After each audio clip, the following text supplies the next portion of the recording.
warahmatullahi wabarakatuh. Hello Sobat Micang dimanapun kalian berada. Perkenalkan kami dari Micang. Apa itu Micang? Milenial Bincang-Bincang. Nah, perkenalkan nama saya Widya Arsida. Saya Muhammad Afan Akbar. Saya Ardi Boy Mukti. Di sini kita akan membahas seputar digitalisasi sektor UMKM yang mengalami peningkatan di era pandemi. Lalu bagaimana aplikasi Kris ini bisa menjadi solusi alternatif di era pandemi untuk mendukung dari adanya UMKM yang ada di Indonesia. Nah, kita akan membahas seputar itu. Kita akan rangkum secara eksklusif di Sobat Micang. Apa itu Micang? Milenial Bincang-Bincang. Halo Sobat Bincang semua, kita ada di sesi Kepo ini. Nah, di sini kita akan bahas seputar apa itu Kris, lalu bagaimana UMKM yang ada di Indonesia ini mengalami tren peningkatan pemasaran. Nah, pertama kita akan bahas mengenai Kris. Apa itu Kris? Jadi Kris ini merupakan singkatan dari Quick Response Indonesian Standard, merupakan standar QR kode pembayaran untuk sistem pembayaran di Indonesia yang dikembangkan oleh Bank Indonesia dan juga Asosiasi Sistem Pembayaran Indonesia atau ASPI. Hal yang melatar belakangi penggunaan Kris ini disebabkan oleh physical distancing tentunya ya. Adanya PPKM sekarang ini yang menjadi penguatan terhadap ekosistem digital dan transaksi tatap muka Sobat Micang. Nah, berarti Kris ini merupakan inovasi dari Bank Indonesia. Salah satu tujuan dibentuknya Kris oleh Bank Indonesia adalah untuk memajukan perekonomian di tahun 2025, Sobat Micang. Kris ini juga bermanfaat untuk memajukan sektor UMKM tentunya. Betul banget nih Sobat Bidang semua. Jadi dengan Kris ini kita hanya menggunakan satu standar QR kode pembayaran untuk semua aplikasi pembayaran yang ada di ponsel kita. Nah, Kris ini juga sudah terintegrasi oleh mobil payment dan juga mobil banking. Dari segi pembayaran lembaga keuangan bank ataupun lembaga keuangan non-bank. Lembaga keuangan bank itu seperti apa sih Kak? Jadi lembaga keuangan bank itu seperti BRI, BNI, BCA, Danamon, Permata, Sinarmas, dan lain sebagainya. Sedangkan untuk lembaga keuangan non-bank itu ada di OVO, GoPay, Shopify, Link Aja, Paytron, Doku, dan lain sebagainya. Dalam hal ini, dalam penyelenggaraan QR Code ini terdapat pihak yang terlibat seperti penyelenggara jasa SP, ya terus selanjutnya ada penyelenggara lembaga Garda Pembayaran Nasional dan lembaga penunjang lainnya yang saat ini seperti merchant, yang begitu. Nah, kalian pada tahu nggak? Sobat Micang juga pada tahu nggak? Kris ini mempunyai tagline loh. Kalau nggak tahu tagline, nama lainnya itu slogan. Apa tuh Kak Widya? Silakan dijelaskan. Iya, jadi kalau kuno banget ya, kalau misalkan generasi milenial ini nggak tahu tagline-nya Kris. Jadi Kris itu punya tagline teman-teman, unggul. Unggul itu merupakan kepanjangan gitu ya dari universal, gampang, untung, dan langsung. Nah, kita akan tahu nih, apa sih dimaksud dengan universal, gampang, langsung, dan untung. Dari rekan Afan. Ya, ini kan simpel banget ya, ini tagline-nya ya. Ada universal, unggul, gampang, dan langsung. Yang pertama universal, ini sangat umum, bisa digunakan oleh semua lapisan masyarakat, baik itu dalam negeri maupun luar negeri. Lalu gampang, tentunya mudah dan aman dalam satu genggaman handphone tentunya, dalam handphone doang. Lalu efisien, nah ini efisien sekali karena satu QR code ini bisa untuk semua aplikasi. Lalu langsung, nah kita dapat dimana kita dapat bertransaksi secara cepat dan seketika dalam kita melakukan pembayaran. Kan kita udah bahas nih seputar pengertian Kris dan sebagian pengetahuan umum tentang Kris. Nah ini nih saya mau tanya nih, meski nanti pembicaraan masih jauh, saya mau tanya dulu. Mungkin ini sangat penting pertanyaannya bagi Sobat Micang sekalian. Kris ini dapat diakses oleh siapa aja sih Kak? Oke, Kris ini gitu ya bisa diakses oleh sebagian masyarakat yang ada di Indonesia. Bagi mereka itu yang punya ponsel teman-teman, yang mempunyai fitur aplikasi kamera gitu ya, terus konektivitas data, terus ditambah dengan aplikasi pembayaran yang ada di ponsel mereka. Nah, selain itu pihak gitu ya terfokuskan dalam hal ini adalah UMKM teman-teman, karena dengan adanya gempuran dari pandemi seperti ini, UMKM yang ada di Indonesia ini mengalami penurunan. Nah, inilah peran Bank Indonesia gitu ya untuk bisa mendukung lebih dalam lagi UMKM yang ada di Indonesia dengan aplikasi bernama Kris ini gitu. Tentunya dengan Kris ini diharapkan UMKM bisa memiliki rating tertinggi di era pandemi seperti ini. Nah, UMKM juga ini di tengah pandemi ini tahan terhadap guncangan krisis ekonomi. Nah, ini tak lepas dari dukungan dari pemerintah ya, dan intervensi dari pihak lain. Menurut data yang saya punya ini, dukungan dari pemerintah berupa pencairan dana sebesar 2,4 juta untuk pelaku UMKM. Untuk pelaku usaha mikro tentunya ada syarat dan ketentuan khusus, minimal pemasukan atau kekayaan bersih itu sebesar 50 juta dan penjualan tahunan itu minimal 300 juta. Oke, selain kriteria tersebut gitu ya teman-teman, kalau kita mau dapat bantuan dari pemerintah untuk mendukung program UMKM ini, ada juga kriteria lain seperti merupakan warga negara Indonesia asli gitu, terus tidak merupakan anggota sipil negara gitu ya, atau ASN, terus juga mereka punya usaha mikro yang didukung dengan surat usulan dari pengusul serta tidak menerima kerja modal itu, kredit modal kerja dari perbankan. Lalu intervensi dari pihak lain yang berpengaruh pada peningkatan pendapatan UMKM ini tidak lepas dari peran tokoh sobat, seperti Bank Indonesia. Perkembangan transaksi digital ini melalui platform terbukti kayak menambahkan penggunaan kris pada UMKM. BI ini juga bekerjasama dengan perusahaan lain seperti Vintage agar UMKM ini bisa terlayani dengan baik. Tentunya digitalisasi di era pandemi ini sangat meningkat. Dengan adanya kris ini sangat membantu penunjangan UMKM dan memajukan UMKM tentunya. Nah, target Bank Indonesia untuk mencapai goals dari penggunaan kris ini ada targetnya nih Sobat Micang semua, yakni sebesar 12 juta merchant gitu, dan per tanggal 12 Juni 2020 itu sudah mendapatkan data sebanyak 2,64 juta merchant yang sudah mendaftarkan ke kris. 87,2%-nya itu merupakan usaha mikro dan juga usaha kecil. Dengan terhubungnya kris dengan UMKM ini, diharapkan UMKM bisa melek digitalisasi, lalu UMKM bisa go digital, lalu go ekspor yang nantinya akan menjadi pendukung dari ekonomi kita, yaitu terutama untuk Indonesia. Seperti itu ya. Oke. Jadi berkat kris dan bantuan dari pemerintah, UMKM menjadi lebih maju dan berkembang di era pandemi seperti ini. Kak Widya, saya mau tanya dong, cara menjadi merchant kris gimana ya? Ini nih pasti ditunggu sama Sobat Micang semua yang di rumah. Jadi langkah-langkah agar kita bisa gitu ya menerapkan kris di usaha UMKM kita itu gampang banget. Di sini ada 5 langkah. Yang pertama itu pihak merchant ini harus menghubungi PJSP. Apa itu PJSP? PJSP ini merupakan singkatan dari penyelenggara jasa sistem pembayaran. Nah, di sini mereka itu menghubungi PJSP lalu mengisi formulir dan mengisi sebuah data-data dokumen yang diberikan kepada pihak PJSP. Yang kedua adalah menyiapkan dan mengirimkan dokumen. Dokumen ini seperti apa sih Kak? Jadi yang pertama itu ada yang namanya foto KTP teman-teman. Teman-teman harus ngefoto gitu ya. Foto KTP kalian dari sampul depan, terus tempat sampul belakang gitu. Terus yang kedua adalah foto selfie dengan KTP.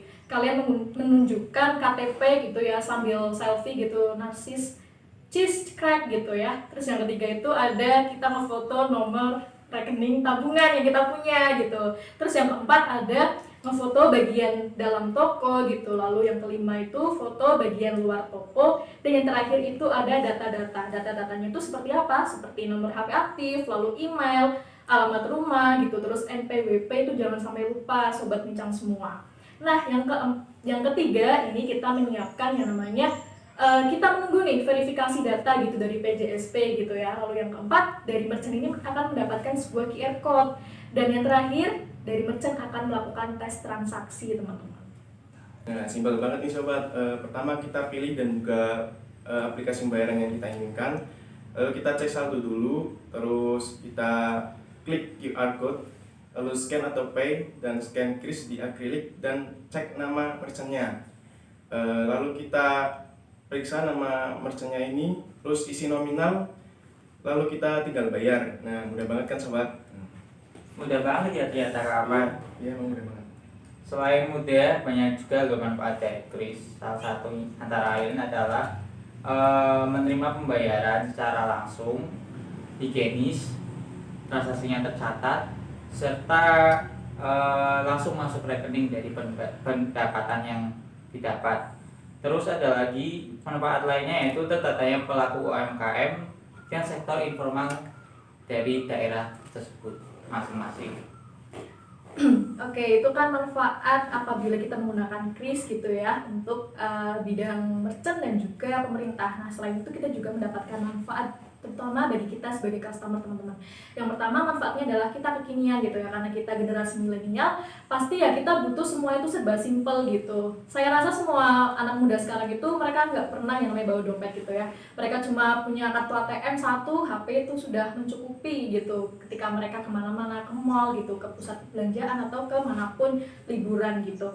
Lalu yang kedua itu adalah resiko uang hilang gitu ya, resiko uang palsu itu bisa dikurangi karena dengan adanya kris ini pihak Bank Indonesia itu adalah pihak yang secara langsung gitu ya untuk mengawasi keluar akses dari uang yang kita punya. Dan yang terakhir itu adalah transaksinya cepat dan juga pengeluarannya tercatat karena historinya bisa kita lihat teman-teman di ponsel kita.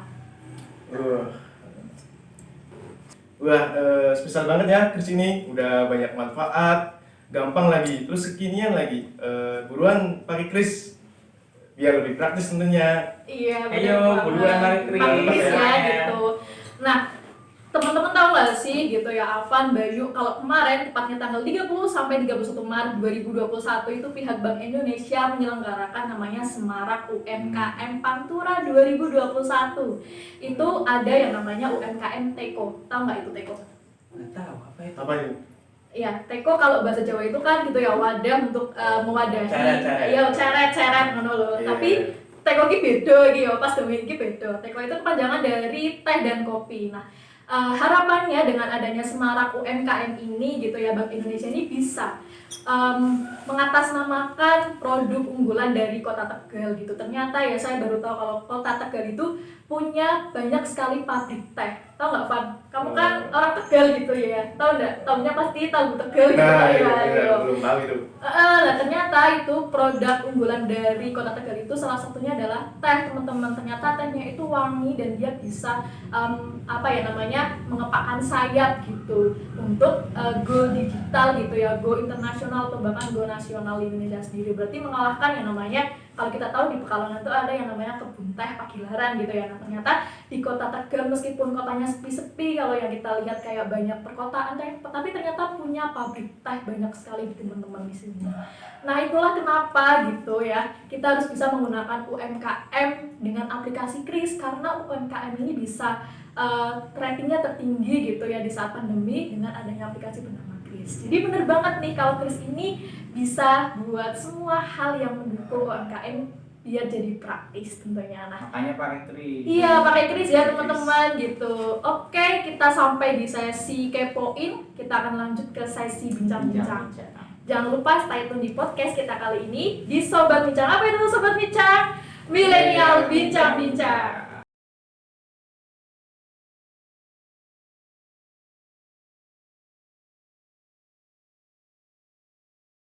Wah, ternyata kris itu sangat simpel ya Sobat Bincang. Betul begitu Kak Kapan, Kak Widya. Oke, tadi kita sudah memasuki sesi kepoin, sekarang kita memasuki sesi bincang-bincang. Nah, di sesi bincang-bincang ini kita memiliki 3 pertanyaan yang harus kita jawab. Masing-masing dari kita akan menjawab 1 pertanyaan. Dimulai dari Kak Widya, silakan Kak.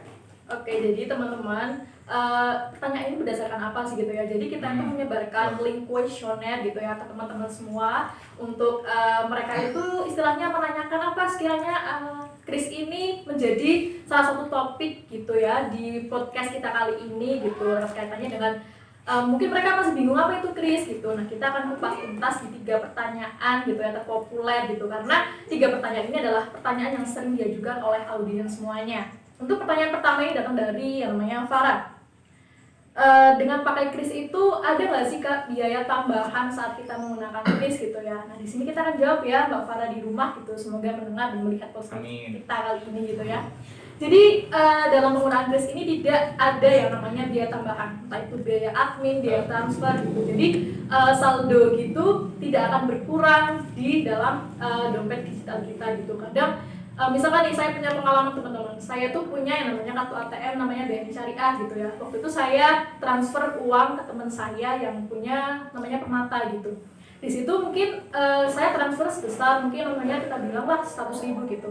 Ada saldo tambahan berupa 6.500. Nah itu kan berarti saldo kita berkurang gitu ya. Dan dengan kris ini tidak ada yang namanya biaya tambahan teman-teman. Lanjut nih pertanyaan kedua, datang dari siapa nih? Kak apa?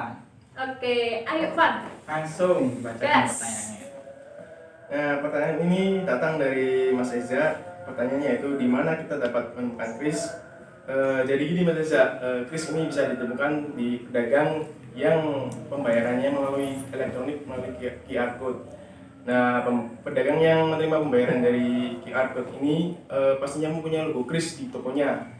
Lalu kris ini juga tidak hanya pada sektor ekonomi ya, seperti beli baju, beli makanan, atau beli lainnya lah, aksesoris. Kris ini juga bisa dipakai untuk infak di masjid, untuk bayar taksi online, untuk donasi bencana, dan lain-lain lah, untuk memudahkan kita dalam pembayaran. Begitu. Oke. Dan pertanyaan terakhir nih yang akan saya bacakan dari Bang Ilham. Nonton nggak nih Bang Ilham? Bukan nonton ya. Iya, amin. Kris itu bentuknya gimana sih Kak? Dan apakah di Pekalongan sendiri sudah ada toko yang menerapkan kris? Jadi ini Bang bentuknya. Nah, saya tunjukkan nih. Seperti ini kira-kira bentuknya. Nanti kalau nggak jelas ditambahin nanti ya foto di bawah. Dan di Pekalongan itu sudah ada di kafe lain, kopi lain hati. Nah, nanti kalau Bang Ilham kepo, kalau nggak penasaran langsung aja ke sana beli, jangan duduk doang. Iya teman-teman, jadi ya bentuk dari merchant kris itu ya. Jadi kris itu bentuknya persegi panjang warna putih. Betul. Di sudut sebelah kanan atas itu ada kris gitu ya. Terus yang di sebelah kirinya ada logo GPN atau Gerbang Pembayaran Nasional. Terus ada nama merchant, misalkan toko Siska gitu ya. Terus di bawahnya ada nomor TID gitu, lalu ada NMID gitu. Terus ada yang namanya acquirer gitu. Acquirer itu kayak itu yang menerbitkan siapa sih, pihak PJSP yang mana, apakah BNI, BRI, BCA atau lain sebagainya. Itu kiranya teman-teman dari bentuk kris ini. Nah, itulah sesi kepoin, sesi bincang-bincang kita di podcast perdana ya kita kali ini. Semoga kita bisa mendapatkan wawasan yang banyak, yang luas dari podcast kita buat Sobat Bincang semua. Dan sampai jumpa di podcast kita kali ini. Semoga harapannya nggak hanya di podcast tugas pemasaran aja gitu ya, tapi juga berlanjut menjadi podcast kebanggaan dari anak milenial sekarang. Nah, kita dari Sobat Bincang undur diri. Semoga semuanya bisa mendapatkan feedback berupa pengetahuan yang banyak dari akun podcast kita yang ada di YouTube dan juga di Spotify ya nanti ya Kak ya, akan kita upload gitu. Oke, sekian, terima kasih. Bila taufik walhidayah. Wassalamualaikum warahmatullahi wabarakatuh. Bye.